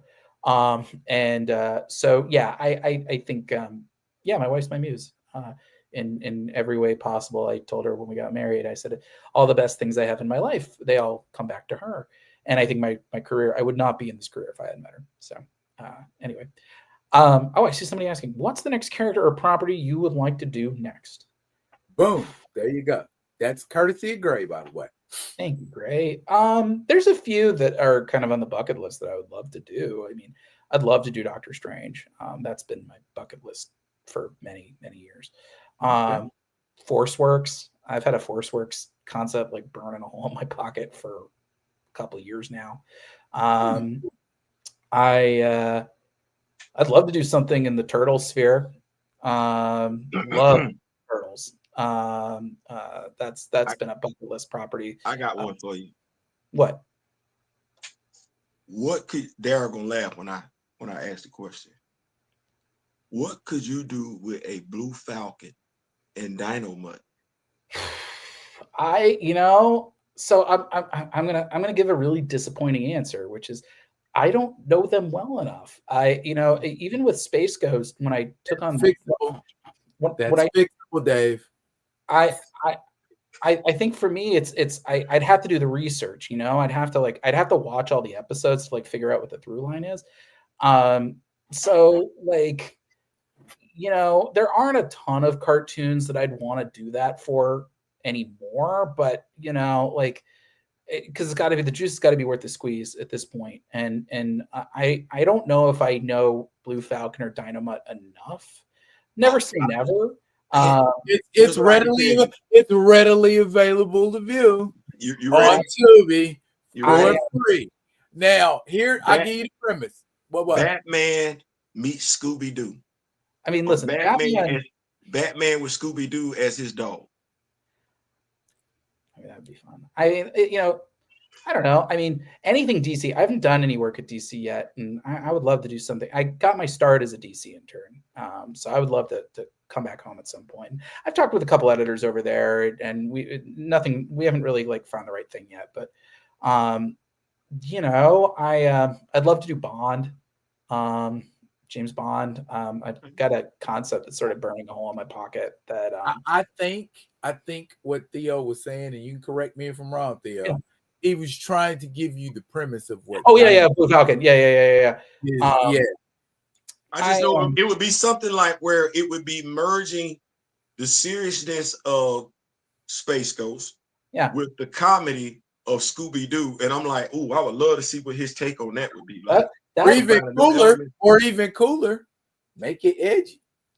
It's tough. I think especially what you're saying about like the drama and the comedy, weaving it together is hard. Like I know there were people who, when we announced Space Ghost, most people were really excited about kind of doing a traditional superhero take. But I do remember the handful of people who said, why couldn't I have simply done a traditional superhero take that also takes place in the coast to coast world? And I don't know I don't know if simply means something different where they come from. I was like nothing about that sounds simple. Everything about that sounds like a worse version of Deadpool.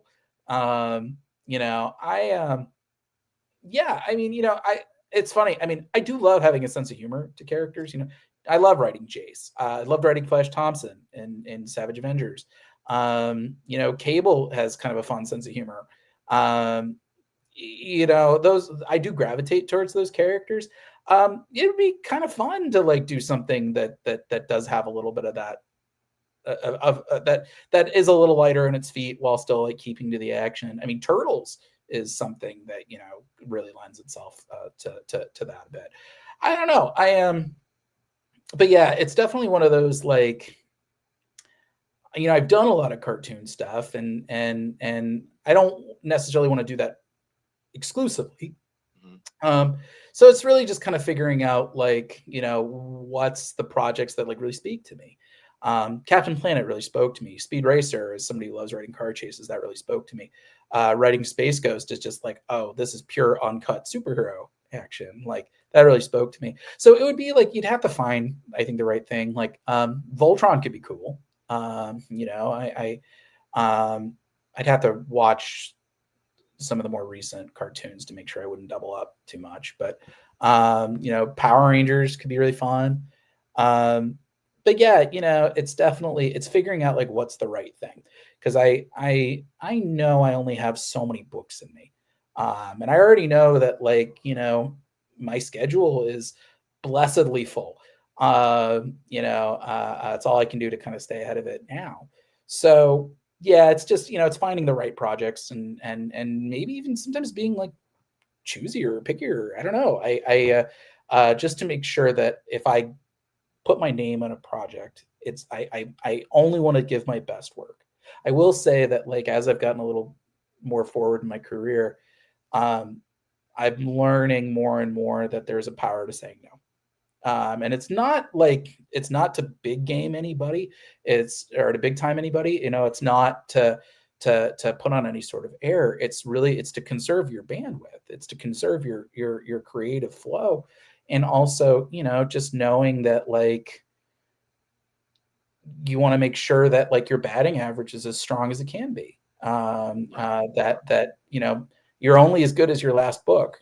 This is true. And you know, and I've had projects where like they were a little bit of a tougher sell. And it was interesting, like, you know, to be like, oh, like, you know, finding my way back to my full confidence after projects like those. And so now, you know, I think I'm lucky enough in my career where like I do only want to take projects that I feel confident in, that I feel like I can deliver my best work, because life's too short to try to wring something out of a project that you don't necessarily feel confident about. So yeah, so I mean, it's one of those things. Like, never say never. Like, I mean, if there's a project that seems really interesting, I'm always down for it.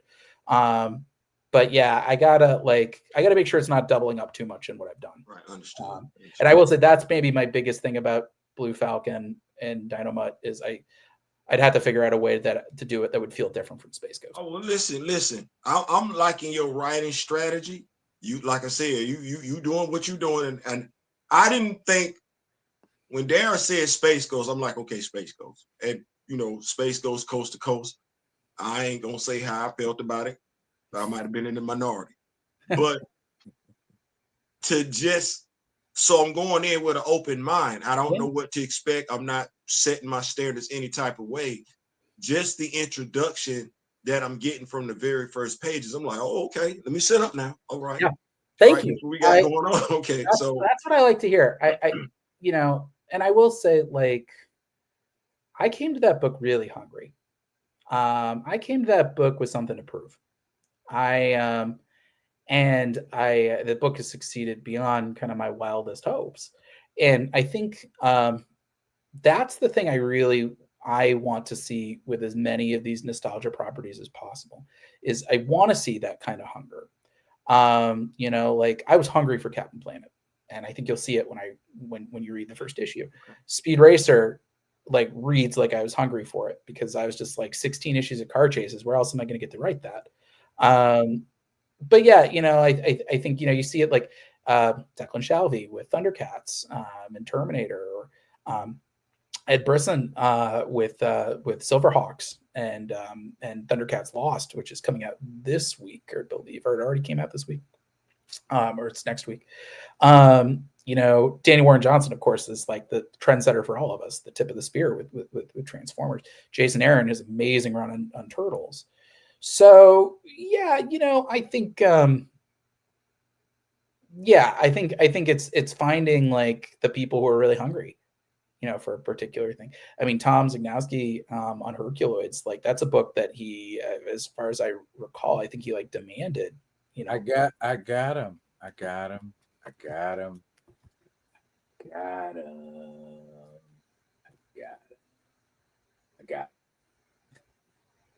So I've already checked out Herculoids. I'm liking what I'm seeing on Herculoids. Yeah. You know, like I think he like demanded that book, you know, and you can read it. You can see it in the book. So yeah, I think that's the thing I want most, is for somebody who either really keys into the potential of one of these properties, or just loves it so much that they're like, I gotta write this thing. So that comes across. Just me as a reader, I'm able to see who actually wanted. I can tell who wanted to do. Like, it wasn't a job, it wasn't a project. Yeah. No, it was a passion. It wasn't a chore. No, it was a blessing. And I want to take every word, every panel, every picture to knock it out the park. So we can tell. I want writers to know, as readers, we can tell whether we like what you're writing or not. This don't matter. Well, we can tell when you care. We can tell.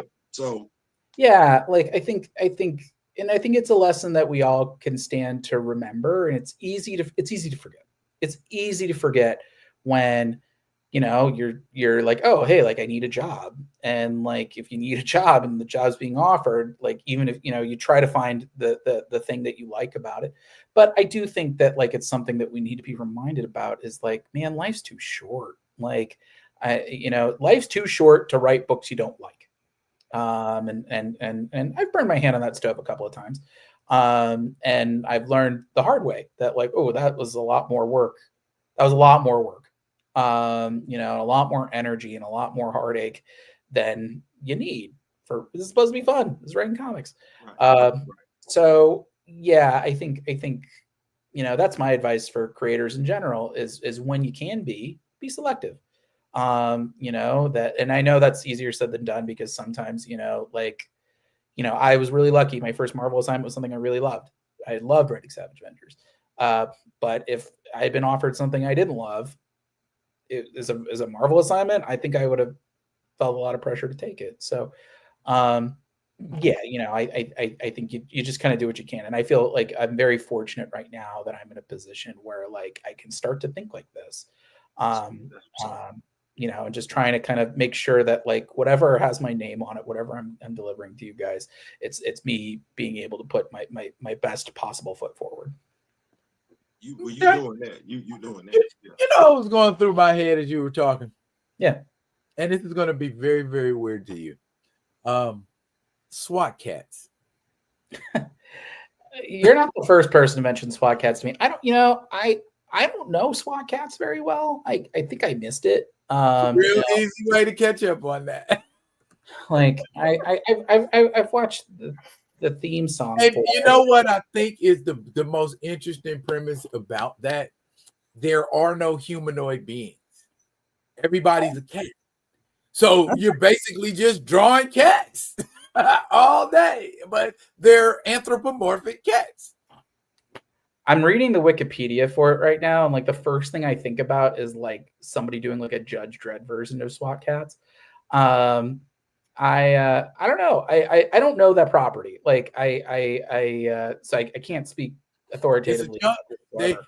They're junkyard guys by day, but they pilot like a jet fighter with high tech weaponry at night. I mean, the designs look really cool. Yeah, you know, I've heard people mention SWAT cats. I've heard them mention street sharks. The only thing I can think about comparing it to is the original Knight Rider series, and there was a helicopter series. I think Jan Michael Vincent might have been helicopter. That's it. That's SWAT cats. Interesting. Yeah, I mean that's fun. Yeah, I'd have to learn more about it. I will say like the idea of watching another cartoon from scratch right now feels so impossible to me. But ask me again in like 6 months, and when my schedule hopefully frees up a little more. I think what it is, you have me and Daryl so blown because I know it seems like, hey guys, I got other stuff I'm trying to do and everything. Like that. I know, we know. I think what it is we were not expecting this from Space Ghost. Like that ain't what that was. Like I'm telling you, Daryl bought it. He said, Theo, man, you got to get on this Space Ghost. Man, I'm doing something else right now. Theo, man, I'm telling you, man, this Space Ghost. Hey, man, look, I got other stuff I got going on right now. Theo, he gonna be our guest this Friday. All right. Well, you know I'm finna get caught up on Space Ghost then. Listen, I'll take it, man. I appreciate the vote of confidence. Yeah, I that's the thing I love most about this business, I will say, is that and it's very counterintuitive coming from the creator-owned trenches where most of us come from, where those you know your project, you know, like your pitch, you've built it, you're pitching it. But once you get to like the big two, the licensed IP, the industry finds ways to surprise you. You know, I didn't have Savage Avengers on my bingo card. I didn't have Punisher or Cable on my bingo card. I certainly wasn't expecting Space Ghost or Speed Racer. You know, and so it's kind of nice. Like sometimes when somebody says something to you, they're like, "Oh, would you be interested in?" And then you sort of have that moment of like whiplash. You're like, "Wait, you just asked me if I wanted to write that?" And then you kind of like percolate. You know, you spend a weekend being like, "Huh, what would I do if I was doing that?" So yeah, that's kind of, the fun of the job. But it is the high wire act. A Kendrick versus Drake comic.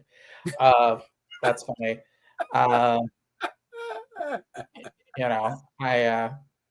Somebody from A Minor Studios.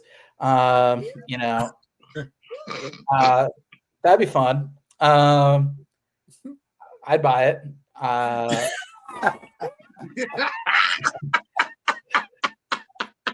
That would be all Drake needs is a comic book about him. My goodness. I don't know. Has anybody done a wellness check on that guy? I feel like he's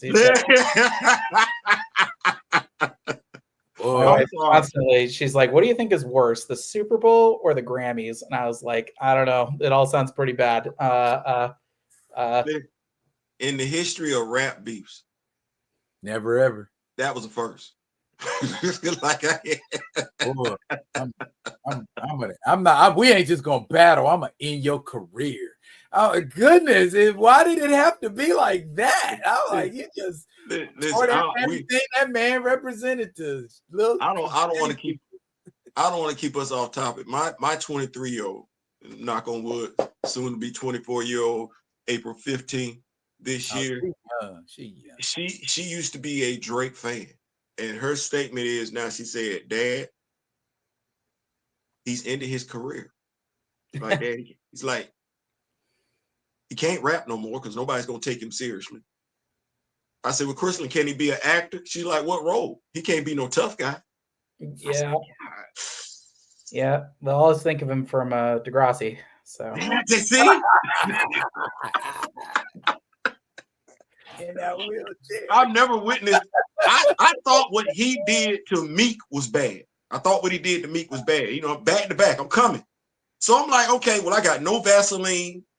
I got back to back. Then here come Chris Brown. Chris, you're a singer. What is you doing beefing with rappers? Then Chris Brown come. I'm like, okay, this thing changing. Then he come with this. I've never, to the point where the rapper wants to sue you. He wants to sell. I ain't never seen that before in my life. That ain't how it go on the streets. You ain't supposed to do it like that. You don't sue it. You just take that L and go home and write better rhymes. Space Stars. Now, he's just Space Stars in question. He might need him as a ghostwriter. Pun intended. Haha. I got that. Drake might need you as a ghostwriter right now. Ghost, yeah, got it. Well done, sir. Now, I don't know if Drake wants to know what you think of Space Stars, or are you ever going? Because I think you spoke on it earlier. I'd love to. Write Dynamite. Tell them you want me to do it. I would love. Hey! You talking to the right people? Yeah, we get it. We get in the mailbox. They know. Emails. They know. I've mentioned it to them. They know what I want to do. It's up to them and Warner Brothers. But yeah, tell Dynamite you want it. You got a letters page in the thing. On the letters page. Wait a minute. Why am I asking you? I can just look. You got a letters page in that book. Hey, Space Force. Space Force. What we doing? Space Force. Space Force. Yep. Learn more online at dynamitepublishing.com. Now, mind you, there was another writer. She was writing for one of them big two. She had a letters page, and quite a few letters from the Rock With Me Nation started showing up in the letters page. So we don't take that responsibility lightly. We don't. Well, what did Bruce Wayne tell Harvey Dent in The Dark Knight? One fundraiser from my friends. You won't need anymore. Listen, if you guys want to fundraise, email Marvel. Tell them you want me to write Doctor Strange and Force Works. That'll go a long way. But yeah, no, I appreciate it, and everybody watching, thank you for watching. This is my astronaut job. I've had challenging days in this business, but I've never had a bad day in this. This is, you know, this is the job I never dreamed I could have had when I was reading Amazing Spider-Man 346 as a kid.